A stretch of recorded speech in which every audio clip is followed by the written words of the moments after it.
India may now be the world's most populous country. According to analysts at the World Population Review, the country has surpassed China's population by about 5 million people. This comes in light of China's new population figures, which are lower than India's estimated population. China has reported that its population has declined for the very first time since 1961. The decline means China's population has peaked in 2022 and will continue to decrease from here on. India's population, on the other hand, is expected to keep growing to the middle of this century.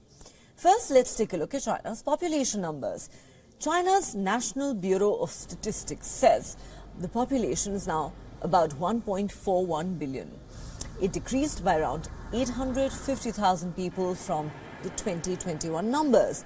China's birth rate fell from about 7.5 births per thousand in 2021 to about 6.7 births per thousand in 2022. The death rate was 7.37 per thousand, meaning China's natural growth rate was minus 0.6. The survey was done in November last year, so it does not capture December's data and the impact of lifting the zero COVID policy. Now, let's turn our focus to India. India too has a population of over 1.4 billion. The exact numbers, however, are not certain. The estimate by the World Population Review says India's population stood at 1.417 billion at the end of 2022.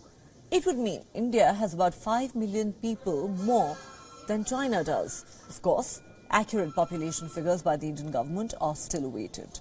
India gathers census data every 10 years to accurately note its population. The census was supposed to have taken place in 2021 but was delayed because of the COVID pandemic. Despite the lack of absolute population figures, all projections say India will end 2023 as the world's most populous country. India remains a bright spot in the world from an economic growth perspective. According to the International Monetary Fund, India's GDP grew at 6.8% last year and is expected to grow 6.1% in 2023. On the other hand, China's GDP growth in 2022 fell to its second lowest level in 5 decades. The fall in China's population will also exacerbate its issues with an aging population. At present, almost 20% of China's population is around 60 or above. As the country ages, a larger proportion of the population leaves the workforce. That puts a strain on the economy, which has to support the dependent population.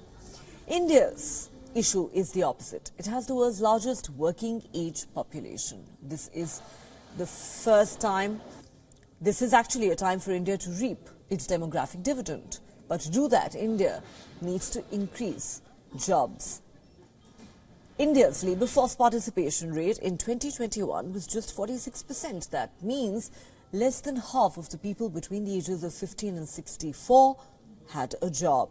This, of course, is just data from the formal sector. But when compared to nations like China and the United States, it leaves a lot to be desired. Every percentage point translates to millions without jobs. And what about India's women? Women's participation in the workforce fell from 26% in 2010 to about 19% in 2021. Analysts predict it has fallen even lower as the pandemic progressed. Women not participating in the formal workforce does not mean they do not work. Household chores and other forms of unpaid labour mean that while women are working, they do not officially contribute to the nation's GDP. India is losing billions because of the low female workforce participation. The news about India becoming the world's most populous country gives urgency to questions about employment. How will it impact the government's focus on employment generation? Will additional steps be taken to ensure India does not experience the phenomenon of jobless growth? How can we prevent India's demographic dividend from turning into a demographic disaster?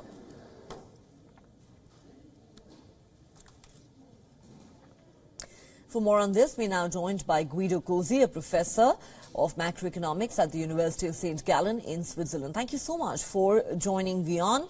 Now, of course, the biggest question is, how can India reap the demographic dividend as it overtakes China to become the world's most populous nation? How do you look at this development? We have a much younger population compared to countries like China. Therein lies both our advantage and our biggest challenge. How do we prevent this demographic dividend from turning into a demographic disaster?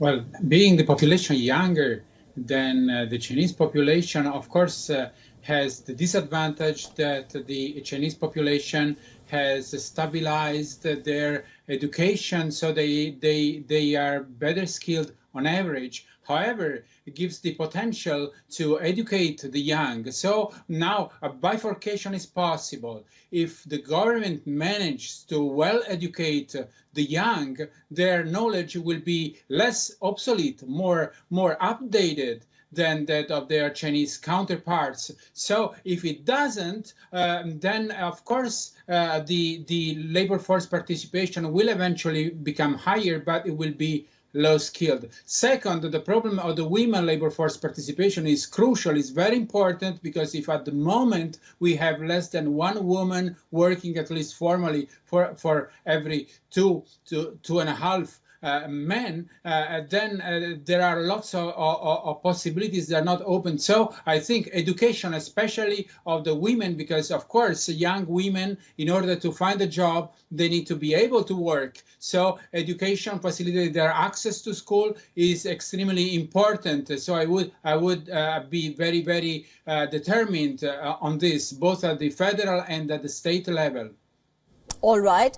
Yes, lower women participation in the workforce is certainly a challenge that India needs to address. But if you could just explain to our viewers how the huge working age population is likely to provide India with an abundant supply of labor. Do you believe this can be a big advantage to India? And what more do you think the government needs to do for employment generation? Because that's what it all boils down to, doesn't it?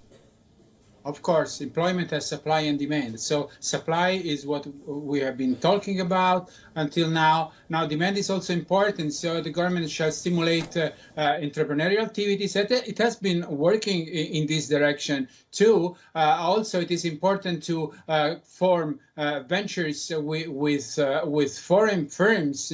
For example, a very good news is that Apple will be producing their iPhone 14 in India. So the FDI should be leveraged upon, and this is still something working. Also, the fact that India is more integrated with the West gives them an advantage, a potential advantage in technological know-how sharing from with the other countries, with advanced countries, which is probably the biggest disadvantage in China. China, being increasingly isolated geopolitically, will incur into more and more frictions in terms of knowledge sharing. And in fact, we have seen that in their performance in the COVID vaccine production, in which they relied on inactivated virus vaccines, whereas the rest of the Western countries and also India relied on better vaccines. So integration, knowledge is crucial. Of course, China will not remain idle. They will also react on this. But it's going to be a very interesting match, and I would bet more on India than on China. All right, a very interesting perspective there. Guido Cosi, thank you for speaking to WION. You're welcome.